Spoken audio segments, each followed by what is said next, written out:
This is an official Automatic Systems Incorporated training video. First and foremost, remember to follow safety protocols.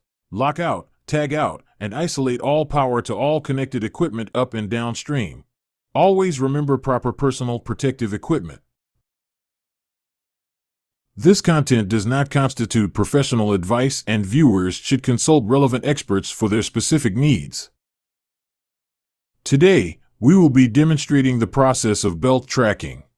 The tools required are a level, a scale, a 3/4 wrench, and a 9/16 wrench.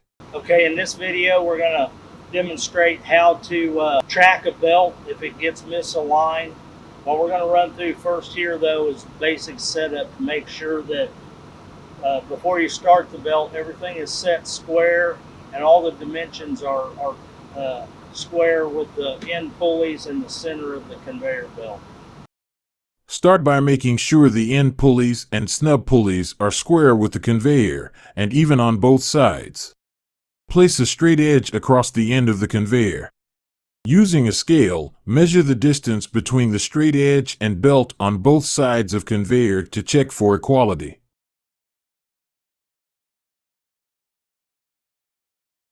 You want to do this on both ends because it's critical that your end pulleys stay square for the initial startup of this so your belt doesn't just run off on you. This roller right here is what we call a snub roller. It's what regulates how the belt runs side to side. So here we are at 6 5/8 center to center. Do the same thing on both sides. And on this side we are 6 5/8. So we know this snub pulley is square with the end pulley. It's the most critical two pulleys in the whole system. These idler pulleys are mounted with plates that have slots in them. Generally the best arrangement for that is just make sure that your bolts are centered up in that slot. That squares that return idler pulley up with your conveyor as well. The way they cut these belts, they're not always 100% true. They might be a little bit narrower in the middle, might be a little bit wider in the middle. The end cuts on them might not be perfectly square, so that will affect the way the belt runs. We have the belt running. We've discovered that our belt is tracking off to the left.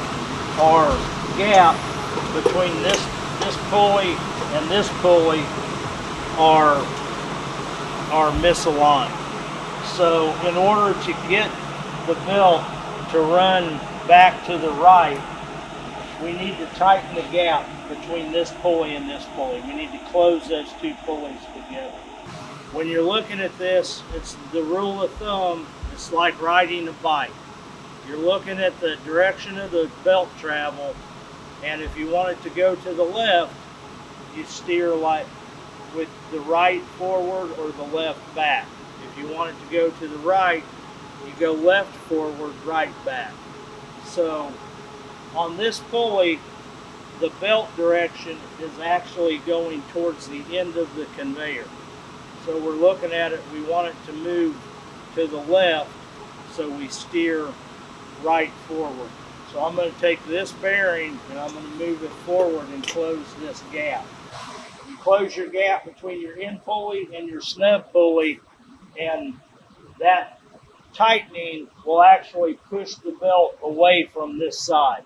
So I'm going to take this bearing and I'm going to move it forward and close this gap.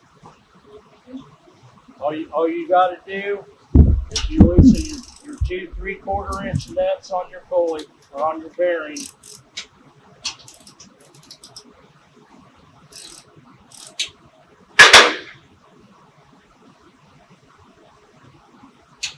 It's easiest to do this with a ratchet and socket just because you have interferences here.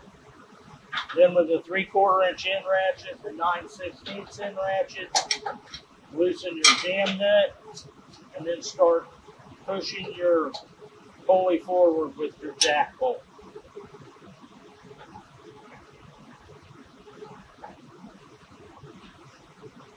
This your belt will react fairly quickly, but not fast enough that it's going to get out of control. So what I always do is I just turn it a few turns enough to get the belt to react.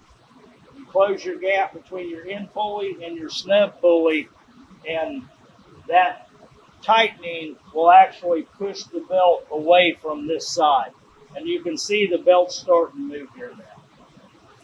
So as I go through my progression of moving my pulley, I double check my center dimensions from shaft to shaft here and compare them from one side to the other. Whenever I'm tracking a belt, I always try to start at the end where the belt is coming from underneath and wrapping up to the top. It reacts a lot quicker there, and you can generally get more movement, and it's easier to get your belt centered up that way. Just want to snug this bearing down a little bit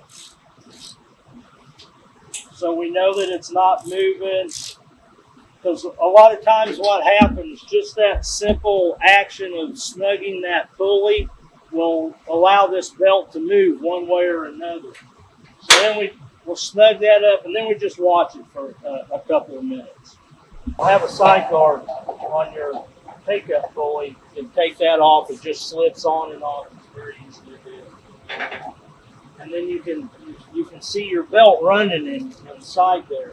You can just take your tape and ever so slightly touch it to the side of your belt, and then get a common spot, whether it be on the inside edge or the outside edge. I like going to the outside edge because it's easier to see.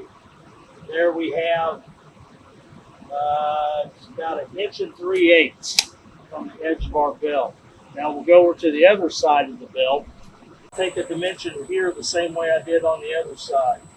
So here I'm at about 2 1/8. So I can see the belt is running off center of the pulley. To fix this issue, loosen 9/16 nuts and push pulley in desired direction. It's just like riding a bicycle. If you want to steer left, right hand forward, left hand backwards. If you want to steer right, left hand forward, right hand backwards. In this case, we want to move the belt to the left, because keep in mind the belt direction down here where we're checking it is that way. It's always opposite on the bottom side as it is on the top. That covers pretty much what you're going to struggle with tracking a belt. You got your lead end, your tail end, and your midsection where your drive is at. Definitely not everything that you can encounter while trying to get your belt to move, but for the most part, if you follow these directions in these three places, you'll be able to keep your belt running pretty much where you want it to. Keep in mind, your belt might not always be perfectly centered in your conveyor. There's many characteristics that go into it, and your belt might just have to find its comfortable spot to run. And as long as it's not causing any damage to the belt or any equipment, you're okay with it. There's no need to panic if you see the belt getting off centered a little bit. It should be just fine. Thank you. Thank you for choosing Automatic Systems. For further inquiries, contact 816-356-0660.